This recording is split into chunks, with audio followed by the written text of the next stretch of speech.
In the late 1990s, the tranquil isolation of Kaulinovi, a small, remote village in Russia, was abruptly shattered by an event that would catapult it into the international spotlight.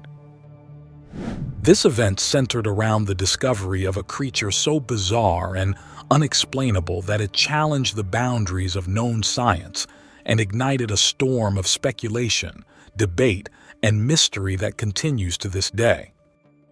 This creature, later known as Alyoshenka, became the focal point of a narrative that blends the eerie with the inexplicable. The story begins with Tamara Prozvirina, a 74-year-old woman known among the villagers for her eccentricities and a history of psychiatric issues. One night, Tamara set out from her modest home towards the woods. Her objective was straightforward: to draw water from the well at the forest's edge, a task she had performed countless times before. But this evening was different. As she approached the well, Tamara heard what sounded like the faint cries of a baby. After a short search, she found the source of the sound in a small clearing. But this was no ordinary baby. It was something else entirely. The creature was small, perhaps the size of a newborn, with strange dark gray skin. Its eyes were also seemingly different than those of normal humans. The elderly woman brought the being back to her house, intending to look after it. Her psychiatric condition likely led her to perceive it as an ordinary infant abandoned in the forest. She even gave it a name, calling it Alyoshenka, meaning little Alexei, most likely after her own son, whose name was also Alexei. Her son was in prison for theft, so he didn't know anything about the series of events that were unfolding. It was her daughter-in-law, whose name is also Tamara, who first saw the humanoid. The old lady called her daughter-in-law and told her that she had found a baby in the woods. When her daughter-in-law visited her, she was shocked, as the creature didn't look human at all. Described as making squeaky noises, it had a mouth resembling a small tube with a tiny, moving red tongue and two discolored teeth. Despite its baby-like appearance, the creature had distinctive features: a brown head and gray body, lacking both eyelids and genitals, with an onion-shaped head. Its eyes, with pupils as wild as a cat's, seemed to glow in the dark, and it had unusually long fingers. Yet, Tamara's daughter-in-law didn't contact authorities, as she didn't want to contradict the old lady and have her baby taken away, as she was sick, and this creature, although not her real baby, was giving her great joy. Недоверием пошла, когда она мне объяснила, что у нее там находится существо, ребеночек. Зашла в эту комнату и, естественно, увидела это существо. Он был живой. Over the following days, the old woman nourished Alyoshenka with milk and caramel candies. Meanwhile, neighbors observed Tamara through her window, tending to what appeared to be a baby. They also saw her strolling down the street, cradling something wrapped in a blanket and conversing with it. She insisted to those around her that she was carrying her baby, Alyoshenka, but she never revealed what was under the blanket. Some of the witnesses, however, managed to get a glimpse at the creature and described it as a humanoid, approximately 20 to 25 centimeters, about 8 to 10 inches tall. Its head, oddly shaped like an onion, bore no resemblance to a human head. The majority of the locals didn't see the creature and simply thought Tamara's psychiatric condition was getting worse, and she had lost her sanity completely. They assumed she was talking to a toy and imagining it as her son. One day, Tamara started to bang on the doors of her neighbors, asking them for medicine for her baby. Of course, everyone thought she was going insane and contacted authorities. Tamara was eventually taken to a psychiatric clinic for evaluation and treatment. At the clinic, she was diagnosed with numerous psychiatric disorders, including schizophrenia. She was admitted for care against her will. Her hospitalization marked a turning point in the Alyoshenka incident. Repeatedly, Tamara tearfully implored the clinic staff, insisting she had a baby who needed her care, warning that without her, the baby would perish. However, given her age of 74 and known psychiatric conditions, the staff found it implausible that she could have a newborn, dismissing them as delusions stemming from her mental health condition. Consequently, they dismissed her claims, paying no heed to her distress. While she was in the psychiatric clinic, the creature she referred to as Alyoshenka died of starvation, as there was no one to care for him. Following its death, the body of Alyoshenka was discovered by Tamara's relatives, who were too late and found just the body of the creature. They contacted the authorities, and the body was taken by a local investigator named Vladimir Bendlin. He covered the body with a blanket and moved it to a compact facility, where he stored it in a refrigerator with the intention of later handing it over to scientists for analysis. There are conflicting reports regarding the scientific analysis of the body. A local pathologist said that the body wasn't human, while a genealogist claimed that it was just a child with terrible deformations. Nevertheless, the story gained wide popularity.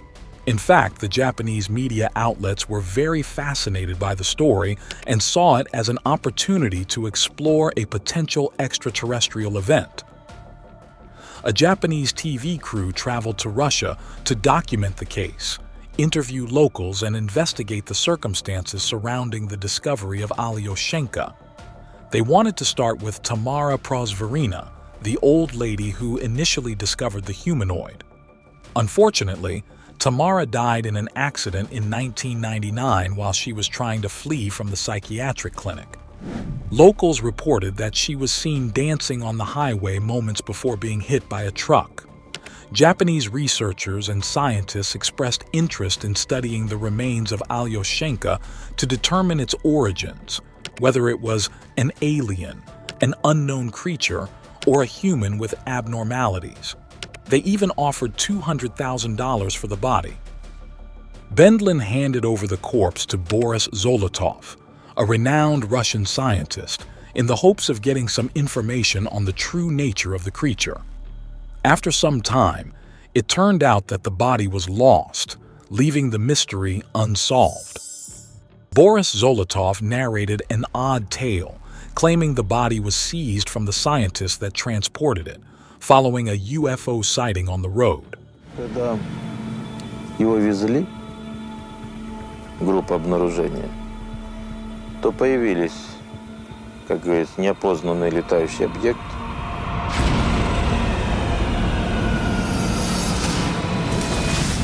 И они забрали сущностную основу. Прямо по дороге. He was reticent, providing scant details and declining subsequent interviews. There is widespread speculation that Zolotov was pressured into recounting this narrative, with suspicions that the KGB secret services were the ones that actually took possession of the corpse. Some believe that the body was studied by secret military or scientific establishments in Russia, aiming to uncover its origins and potential technological or biological advancements. It seemed that all traces were lost. But then, Vladimir Bendlin, dissatisfied with the lack of explanation about the creature's origin, recalled that he still possessed the blanket that had enveloped the humanoid ever since Tamara discovered it in the woods. In collaboration with a Russian journalist, Vadim Chernobrov, they transported the cloth to Moscow for testing, believing it likely retained DNA from the creature. After 2 weeks, the Moscow laboratory announced their findings, identifying 2 distinct DNA profiles. One was conclusively matched to Tamara, the woman who discovered the creature. The second DNA sample, however, was exceptionally peculiar. It did not correspond to any known biological entity, leading to astonishing implications. This finding raised the question: could Alyoshenka truly be an extraterrestrial entity that arrived on Earth? In the years following the discovery of Alyoshenka, the village of Kaulinovi and the surrounding area became a hotspot for UFO enthusiasts and researchers.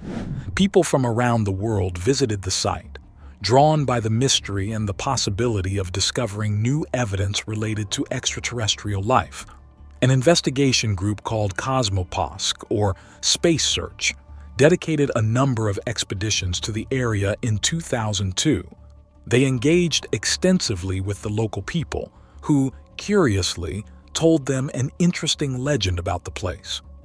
Although they expected some information regarding extraterrestrials, the locals actually shared a folklore tale known for generations about a mysterious dwarf race of humanoid beings.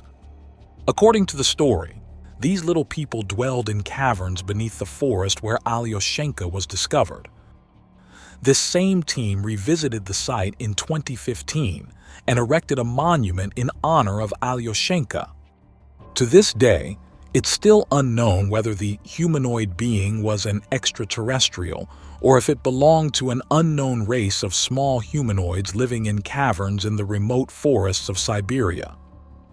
Scientifically, the Alyoshenko case has been met with skepticism, which led to a third theory about the origin of the creature, one much more grounded in the harsh reality and the ecological conditions of the region. Some researchers suggest that the creature was likely a human fetus with severe deformities, possibly resulting from prenatal exposure to radiation, given the history of nuclear accidents in the Chelyabinsk region. Nearly 3 decades prior to the notorious Chernobyl disaster, a significant nuclear incident unfolded on September 29, 1957, at the Mayak Chemical Combine, close to Kishtim, the town where Alyoshenko was discovered. A malfunction in the cooling system of a waste storage tank caused temperature and pressure levels to surge, culminating in an explosion. This event resulted in the release of a substantial quantity of radioactive material into the atmosphere. This was the biggest nuclear disaster before Chernobyl, and just like with the Chernobyl disaster, the Soviet authorities tried to keep the accident a secret. And they did that successfully for almost 4 decades. The radioactive cloud spread over an area of approximately 20,000 square kilometers, or 13,000 square miles, affecting hundreds of thousands of people living in the region. The delay in evacuating nearby areas resulted in prolonged exposure to high radiation levels for the local population. The area most affected by the radiation was later named the East Urals radioactive trace, which became one of the most contaminated regions in the world. The exact number of casualties remains unclear, but it is estimated that the incident directly caused the death of hundreds of people due to acute radiation sickness in the immediate aftermath and long-term health effects like cancer in the years following. It is within this context that the theory of Alyoshenko being a human fetus with severe deformities gained plausibility. Radiation is known to cause mutations in DNA, leading to developmental anomalies in fetuses exposed in utero. These anomalies can manifest as physical deformities, some of which might align with the descriptions of Alyoshenko: small size, underdeveloped limbs, and disproportionate head size. The description of Alyoshenko's skin as grayish and the absence of hair could be attributed to post-mortem changes or congenital skin conditions. Many believe that although Tamara was talking to the body and carrying it around, it was actually dead when she found it. Some even believe she unearthed the body from the cemetery. The witness reports are very contradicting, and the entire story is one great mystery. In the absence of comprehensive medical examination and DNA testing, the true nature of Alyoshenko's physical appearance remains open to interpretation. Tell us what you think in the comments below. Do you believe Alyoshenko was an extraterrestrial being? Or was this the body of an ill-fated child born with defects caused by radiation? If you're interested in more incredible stories, You can watch our documentary on the Voronezh incident, which is one of the most famous UFO sightings and extraterrestrial encounters in Soviet history. The link is in the top pinned comment.